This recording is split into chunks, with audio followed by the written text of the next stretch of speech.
Assalomu alaykum, kanalimizga xush kelibsiz. Bugun sizlar bilan judayam mazali va ko'pchilikning sevimli taomi bo'lgan qozon kabob tayyorlaymiz. Bizga kerakli bo'lgan mahsulotlar: qo'y go'shti, dumba, kartoshka, o'simlik yog'i, tuz va zira kerak bo'ladi.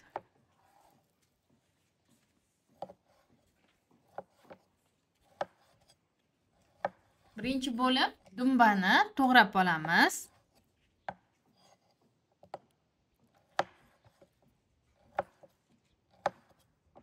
Qozon kabob chiroyli chiqishini xohlasangiz, qo'y qovurg'asini juda ham chiroyli qilib kesilgan qismidan foydalansangiz, yana ham chiroyli chiqadi.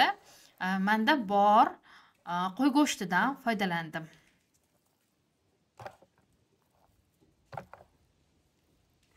Mahsulotlar o'lchamlari albatta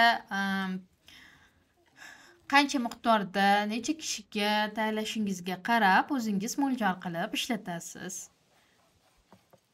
Demak, qo'y go'shtimizni ham bo'laklarga bo'lib oldik.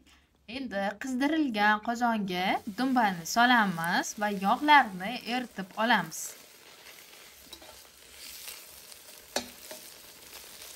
Kanalimizga obuna bo'lmagan bo'lsangiz, obuna bo'lish tugmasini bosib qo'ying. Videomiz sizlarga foydali bo'lsa, like bosish yodingizdan chiqmasin.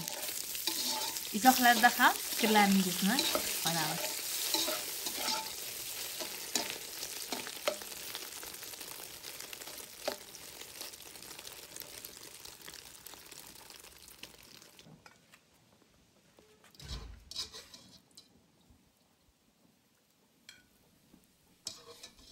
Dumba yog'ini eritib olganimizdan keyin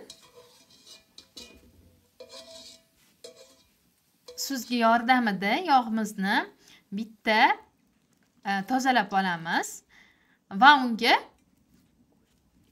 o'simlik yog'i qo'shamiz.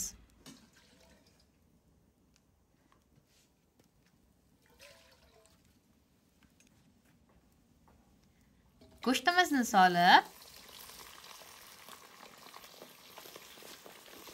aylantirib qovurib olamiz.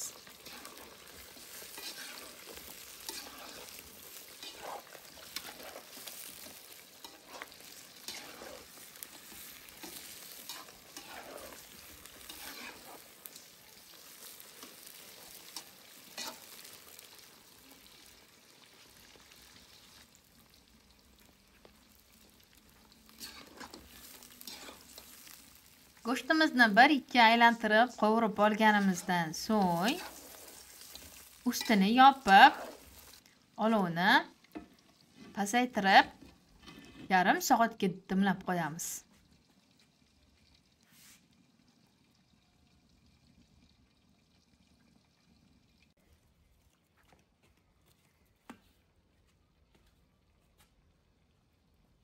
Demak, mana olovni pasaytirib oldik. Va shu holatda yarim soat dimlanib turadi. Suv qo'shmadik, faqat yog'ni o'zida. O'choqda qozon kabob yana ham mazali bo'ladi. O'choq taomlarini ko'pchilik yoqtirsa kerak. Yarim soatdan keyin go'shtimizni bitta yaxshilab aralashtirib olamiz.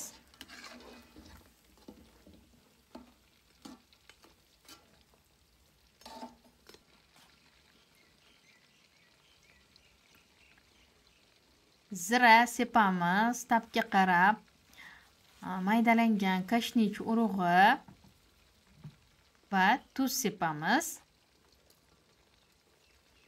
Albatta tabingizga qarab qo'shasiz. Va yana yarim soatga qopqog'ini yopib, ustini yopib, dimlab qo'yamiz. Go'shtimiz mana pishib bo'ldi o'zi. 1 soat dimlanib turdi. Go'shtimizni yog'dan olib Yog'imizni bitta sita yordamida tozalab olsak bo'ladi. Agar go'sht qoldiqlari qolgan bo'lsa, keyin unga kartoshka solamiz.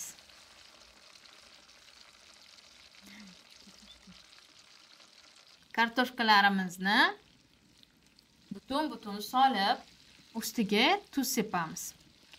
Kartoshkani tozalab olgandan keyin tuzli suvga botirib qo'ysangiz, yana ham yaxshi ichlarigacha tuzlari o'tib turadi. Demak, kartoshkani ustidan go'shtimizni terib olamiz yana.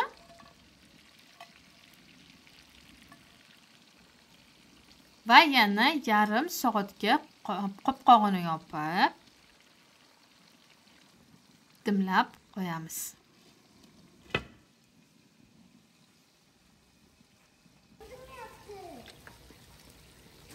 Yarim soat dimlanib turgandan so'ng go'shtimizni olamiz. Go'shtlarimiz yana ham xil bo'lib pishib chiqqan. Endi olovni balandlatib, kartoshkani yaxshilab chiroyli qizarguncha qovurib olamiz.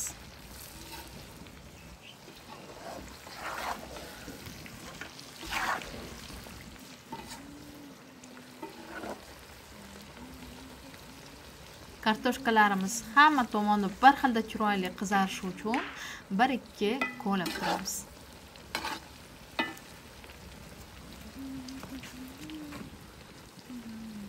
O'zini yog'ida qovurilgan kartoshkalar juda ham mazali bo'ladi. Mana shunaqa chiroyli qizargunicha qovurib olamiz va bemalol dasturxonga tortishimiz mumkin. Juda ham mazali o'choqda tayyorlangan qozon kabob tayyor bo'ldi. Izohlarda fikrlaringizni kutib qolamiz. Telegram kanalimizga obuna bo'lmagan bo'lsangiz, Telegram kanalimizga ulanib oling.